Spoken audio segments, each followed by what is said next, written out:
welcome to Everyday Garage. We're just looking at this C250 today, C250D with a suspect DPF issue. So I'm going to get plugged into this, send a report to the office and see what we need to do. Okay, so just run the health report on this car. The faults that I'm seeing, not anything to do with DPF from what I can see there.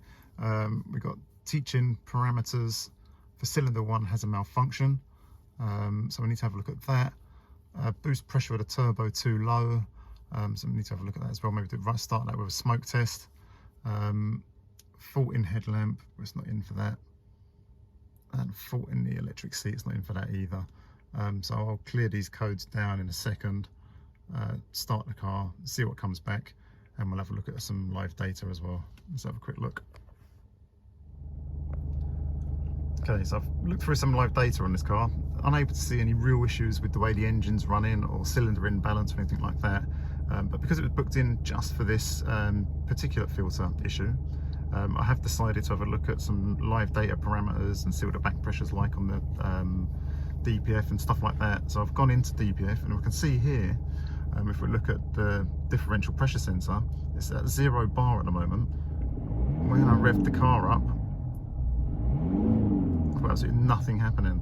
Now I've either got an issue with my sensor, it's not recording, maybe one of the hoses is split, so I need to have a look and see why I've got no back pressure on this DPF.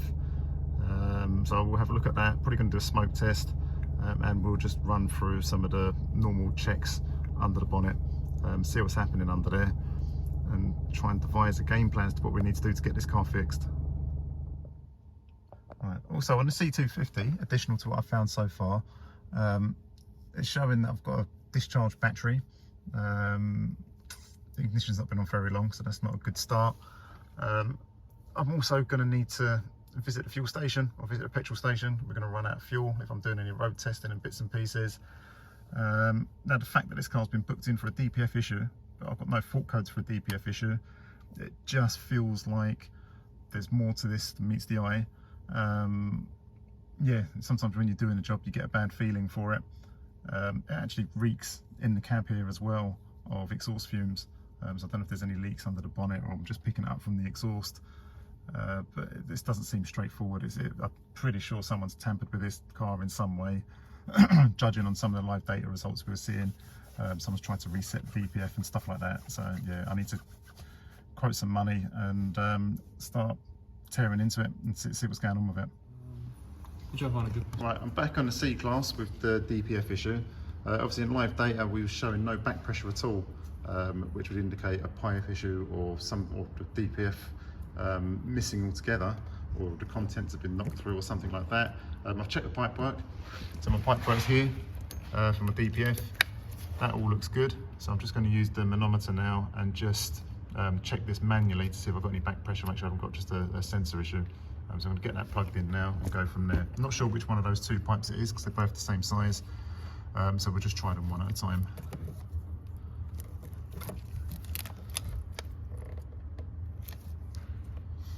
Okay, that's it, that's all popped in there now. So I'm just going to get the vehicle started and have a quick look and see what pressure we got.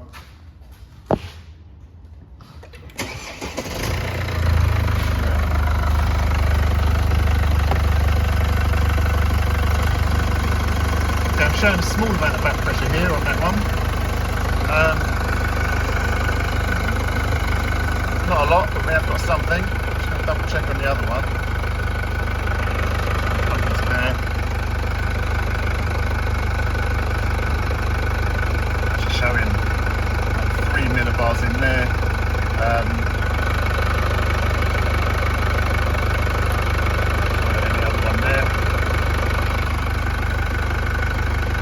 Very low, so I just hope you just jump in and just give the car a rev, and then just see if these pressures come up.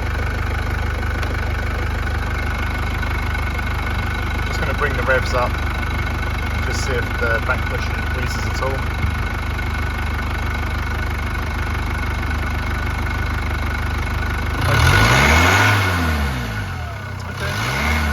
Okay, good. And again.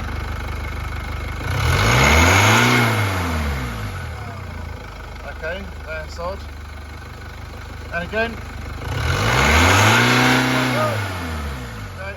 And again. Okay, thank you. Okay, wasn't expecting that. I'm showing back pressure on both of those lines. So yeah, definitely have to get this stripped down and see what's going on the exhaust side. Something weird's going on there. I should only have back pressure on the DPF, before the DPF. I shouldn't have back pressure after. So I need to check the whole exhaust system on this car. Okay, so still on C-Class. Still not sure at the moment where we're heading at a minute with this. We're going to quickly check, make sure we've got no boost leaks or anything. Needs an air filter. Can't see anything else obvious. The EGR bypass and everything is all looking good. So we're just going to put some compressed smoke through this now. Like I say, make sure we've got no boost leaks or anything that's causing soot build up. And then from the results we've got, we're going to get this exhaust off and see what's going on, see why we've got back pressure before and after the DPF. So we must have a blockage after the DPF for some reason. So we'll have this up in the air in a second, have a look and see what's happening. Okay, this is on the go. Right, my manometer, the ball, you can see they're floating in and around 3. As that fills up, that will start coming down more towards 2. So it's indicating at the moment that we haven't got an air leak anywhere. But I'm still going to go around with a torch and just see if I've got any smoke coming out from anywhere or any evidence of oil leaking. But going on what the machine's telling me, I think it's going to be good as far as air leaks go. Right, because of the weird back pressure readings on the DPF, we've decided to take the DPF off because obviously we had pressure before and after the DPF, which doesn't make sense. We must have a blocked exhaust, which we have. We'll come to that in a second. But this DPF has been smashed through. We have a look with a light. I think some of the honeycomb is still in there. Just give me a second. We have a look in there. Someone has purposely knocked that through, probably for a back pressure fault, thinking it's the DPF that's causing the problem. When in actual fact, if we go into this side of the exhaust, we have a look down. If I can get that on camera, just try. There you go, you can see down the exhaust system there, absolutely blocked. It looks like it's definitely going to be AdBlue that's come through the injector there. So if I follow the exhaust down here, you can see where the AdBlue injector is. I would expect that's been leaking. AdBlue's been forming up inside this part of the exhaust system, and it's caused a blockage, which is why we're then seeing, this is my after DPF pipe here, if I can get that on camera, that one there. Then I've got a measurement up here for my before DPF pipe. But obviously we was getting a pressure reading on both sides of the DPF, and the reason for that is the blockage that we can see there, down in the rest of the exhaust system there, coming from the AdBlue system. So yeah, we're gonna have to get rid of this blockage. It's definitely gonna need another DPF, and get the car up and running and just check our back pressure results and stuff from there. I'm guessing this is probably going to need, well, it is going to need another DPF pressure sensor as well, because our DPF pressure sensor was reading 0 for some reason. So I'll get another sensor on there, make sure that's working properly, and hopefully get the system working as it should be. Okay, we're back on the C-Class. The vehicle's been sitting for a week or 2 actually, which is why we're waiting for some exhaust components and stuff to come back. The customer supplied us with a second-hand DPF, which we've had cleaned. And the SCR cat has been away to the same company, a company called Corrie Head near us. Always do a really good job of cleaning the exhaust through and testing them afterwards. So that's all done. It's all fitted back on the car. I'm just going to double check my DPF pressure readings at the front now, from the DPF pressure sensor ports, and make sure that's all good. Then I've got a new DPF pressure sensor which I'll get fitted to the vehicle. Once I'm happy with that, it's probably going to be a time then to get the car started really. We've got a new battery stuck on it as well. The battery was no good on this vehicle. Yeah, so hopefully there's no further faults from there, but like I say, we've had to rectify these bits and pieces first, get them fixed. Engine wise it seems good, no air leaks, can't find any other fault codes in the system at the moment. So yeah, we're going to be able to get the vehicle up and running soon and do further testing if required. Just checking the back pressure readings now with the manometer.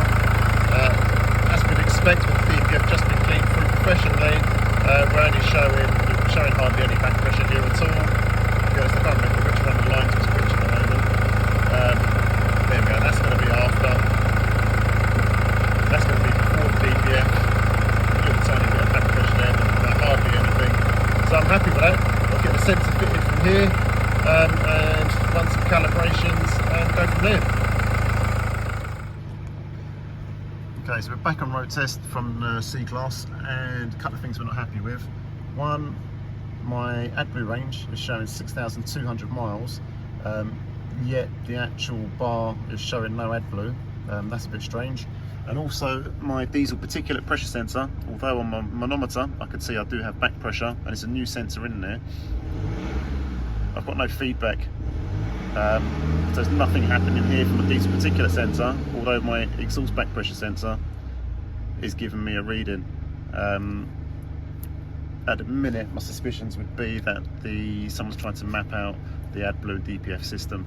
We're going to plug in with Zentry and see if we can do anything with the software, see if we can detect any maps or anything. So we'll try that and get back to you.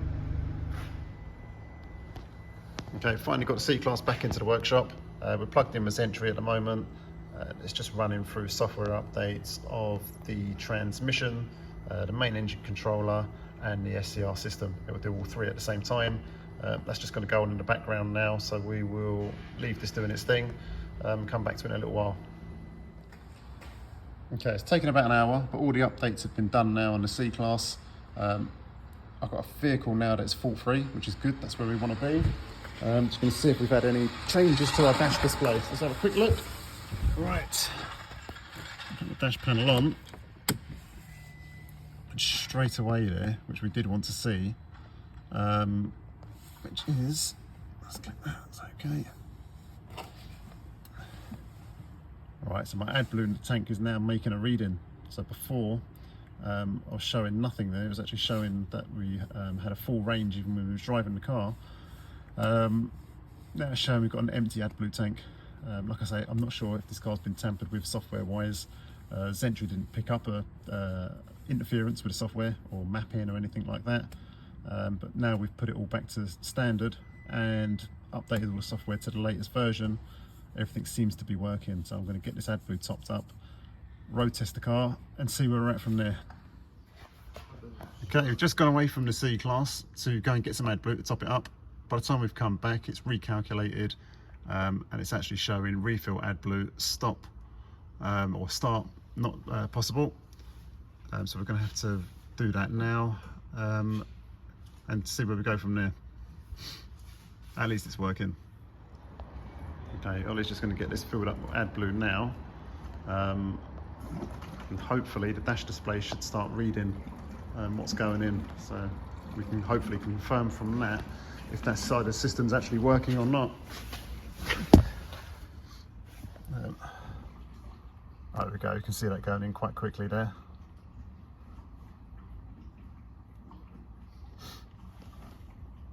So as the AdBlue goes in, there's usually a few second delay before it actually comes back up on the screen if it's working correctly. So we're showing some, he's still pouring it, so we should see that go back up again in a second. Let's just see if that moves or not.